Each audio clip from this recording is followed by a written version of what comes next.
É o seguinte, o governo da Ucrânia convidou o presidente do Brasil, Luiz Inácio Lula da Silva, acusado de ser favorável à Rússia, a visitar Kiev para que compreenda a realidade da agressão russa. Lula recebeu ontem, segunda-feira, o ministro das Relações Exteriores da Rússia, Sergei Lavrov, para promover uma mediação internacional da guerra, ou seja, promover a paz.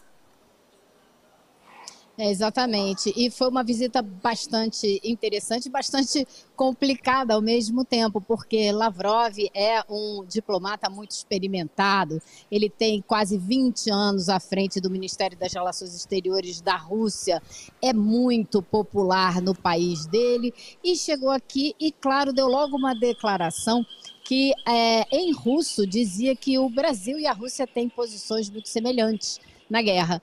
A tradução para o inglês já não falava exatamente a mesma coisa, falava que os dois países têm posições únicas. Entre a tradução e o que ele quis dizer, o fato é que Lavrov tentou capitalizar essa viagem para dizer que o Brasil está do lado da Rússia, o que a gente sabe que não é verdade. O presidente Lula tem criticado todos os lados dessa guerra, os dois países envolvidos e os países que alimentam a guerra enviando armas e munição para a Ucrânia. Então, sobra crítica para todos os lados quando se trata do governo brasileiro.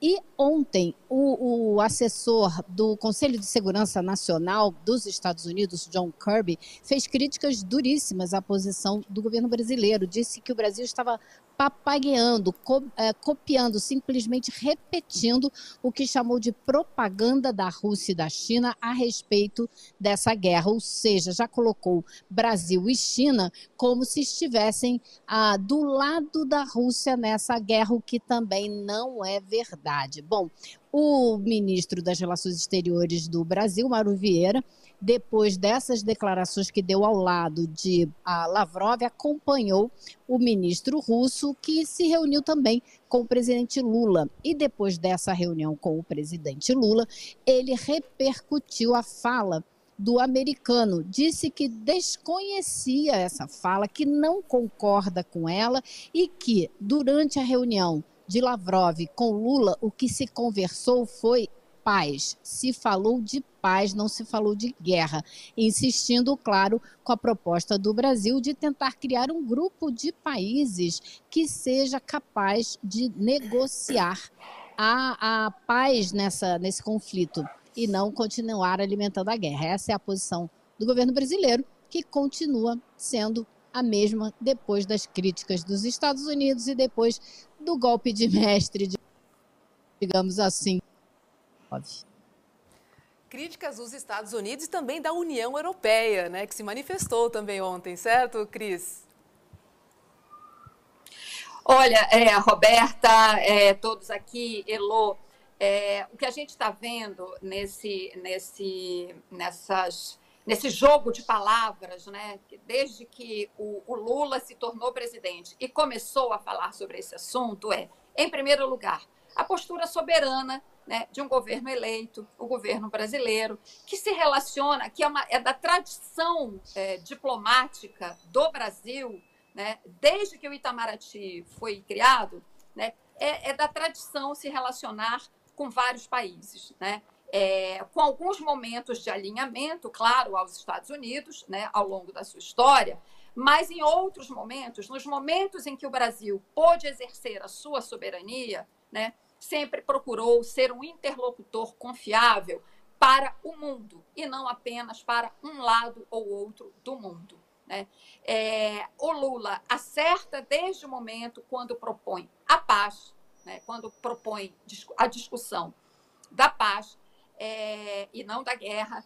E a gente vê Estados Unidos e União Europeia, ou Estados Unidos e OTAN, claro, com a União Europeia também, na verdade, estimulando a guerra. Isso é claro, isso é desde o início, isso é muito visível, que a Ucrânia, digamos assim, que os Estados Unidos estão num confronto com a Rússia, terceirizando esta guerra para a Ucrânia, Elô caiu, Cris caiu. Não, cara, a Elô tá aqui, Eu continuo aqui. Sim. Mas olha, A Cris Vamos lá, voltou. Voltei. Não, voltei. Então, rapidamente, para fechar.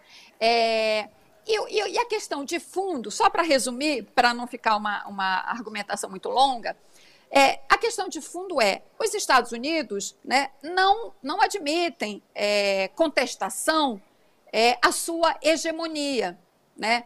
É claro, só fazer uma observação, a invasão da Rússia à Ucrânia é errada, né? É errada, é condenável, né?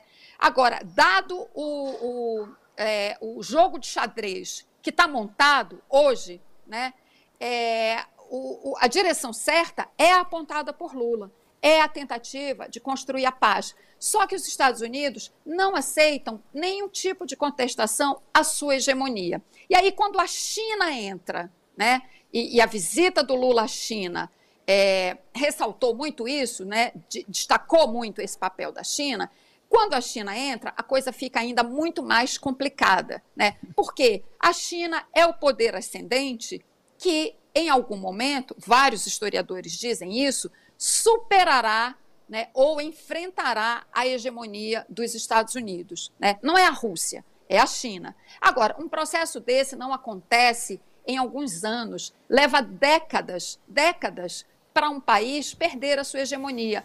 Quando o Reino Unido era o poder hegemônico, né, sobre o planeta, né, teve que acontecer, aconteceram 2 guerras para que os Estados Unidos, né, sobrepujassem a hegemonia do Reino Unido. E a partir da Segunda Guerra, os Estados Unidos passaram a ser esse poder hegemônico no mundo.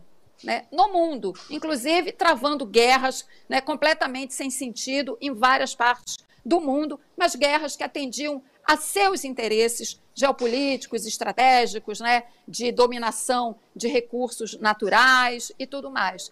O que os Estados Unidos estão percebendo, né, é que a China, talvez, né, em algum momento, supere a sua hegemonia. E é isso que os Estados Unidos estão resistindo de toda forma. É um processo lento, vai levar décadas e, para encerrar, o Brasil, evidentemente, sabendo desse cenário muito melhor do que eu estou descrevendo aqui, né, terá que, por meio da sua diplomacia, né, construir as pontes necessárias, importantes, para não apenas sobreviver a esse confronto de placas tectônicas, né, Estados Unidos e China, né, mas para muito mais do que sobreviver, para também ter uma voz importante e também ser ouvido, né, neste processo que, como eu disse, a gente vai assistir durante décadas. Talvez o dia que a China conseguir ser esse poder hegemônico, eu nem estarei mais aqui para ver isso acontecendo. Mas a direção é essa, e não sou eu que estou dizendo, são vários historiadores que apontam nesse caminho, e os Estados Unidos sabem disso, por isso tamanha reação.